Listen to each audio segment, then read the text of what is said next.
Hey, what's up, fam? I come to you today, being one who has been around since 2016, the first installment in the franchise, Division 1. So many of you would say we need to go back to how it was in those days. Well, I gotta be honest with you. The game had challenges then as well. It's just that currently, with the Division 2's challenges, we think that the Division 1 had a clean record and tend to forget about everything that was wrong with it. From what I remember, there was for a long time a really annoying cheese that allowed players to blind fire with SMGs, auto aiming, which then allowed every single bullet to hit you.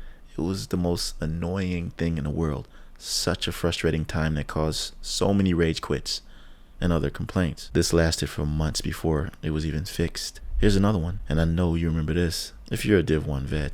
It was the Seeker mine that would fly over your head and one-shot you no matter what build you had equipped. I mean, there was ways you can avoid it by like rolling forward so you could kind of like dodge under it, but the Seeker mine was so undetectable that before you knew it, you were dead. It was just right above your head and you couldn't do anything about it. And I can't recall how long that lasted. That one caused players to actually quit playing a division. What about the Sentry's Call gear set that made it possible to gain your stacks, all of your stacks, by using a shotgun's pellets? Meaning that one shot would max your damage. This was broken. And one more thing, the glitches and cheaters that were never penalized for doing so. Even now, Division 1 is riddled with cheaters in the Dark Zone. Now I can go on and on about the issues we experience in that game. And this is just to say that the original Division game is not this savior waiting for us to come back to and play, waiting for us to come back to and be content. The truth is that we're never going to be content. It's just that when we're experiencing dislike for something, it doesn't even have to be gaming. It could be something that you just enjoy doing. Like the many problems for Division 2. And there are a lot of problems that the Division 2 has. During these problems, we tend to forget about the faults of other things, and the good of it overshadows the bad. The reality is that we have something called the Division Dilemma. This phrase represents so much, all in one, and in reference to the Division 2 specifically. From the damage glitches, cheaters, the horrible Dark Zone in comparison to Div 1, PvP being terrible, but on the flip side, the PvE being amazing, builds of unlimited variety, to gunplay and how it feels. This is the dilemma. The fact that because of it, we always come back to it. I've never played a game that I've never left until now. Until this game. Real talk. And this dilemma is what caused this love and hate relationship with the game, leaving us wondering for months at a time, even years, whether or not this franchise will continue, because this game has immense optimistic potential. I know the devs know it because we know it. Everyone talks about it. The greatness of PvP's Last Stand, Skirmish, and OG Dark Zone from Div 1 can once again be recognized, alongside it being the amazing PvE we already have, with a nice ultimate ability system, balance that makes us feel powerful. With all of this, you will have created a beast of a game, I must say. And I know so many of you agree with me.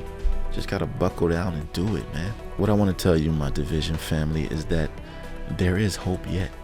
If you think this game is dead again already, or if you think it's gonna go back into that cycle of up and down, love and hate, dry and hype, on the horizon comes something special that exemplifies all of what we want from another Division title. I've explained what the gameplay feels like in Heartland already in this video. The link will be in the description, by the way. And after seeing this teaser photo, I know this game is coming soon. If not this August, then a release date will be announced at Gamescom. Because anyone who played the Division Heartland and seen this photo knows what's up, because this is a vibe. This picture alone, and as soon as I saw it, gave me feelings of Heartland. I mean, what else could it be? Playtesters have been frequently participating in the game, giving feedback about all of its features. From what I've heard, the game is really polished, and it seems ready.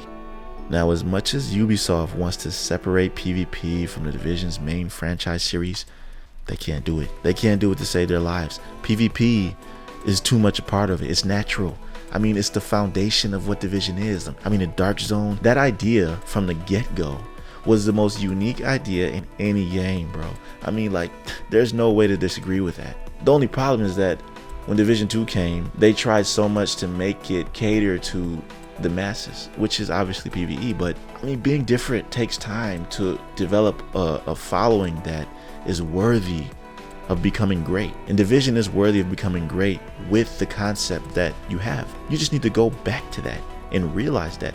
And honestly, that's what I think they're doing in Heartland. And you know what it did?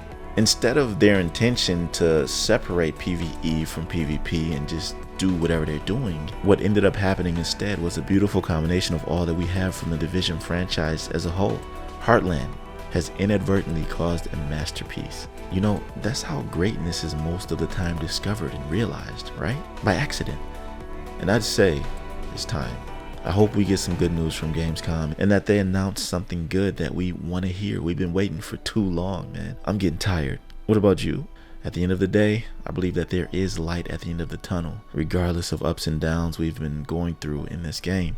Nothing is perfect, and we as human beings always crave more from gaming. Nothing is ever enough for us. This often leads to us being unfair to development teams. I know they had a lot to do with it as well, you know, with their content droughts and radio silence. They're not innocent at all. It's both of us. But let's be balanced, you know. Optimism is always the better approach. Don't be delusional though. That's all I got for you, fam. I'll catch you in the next one. Be right out.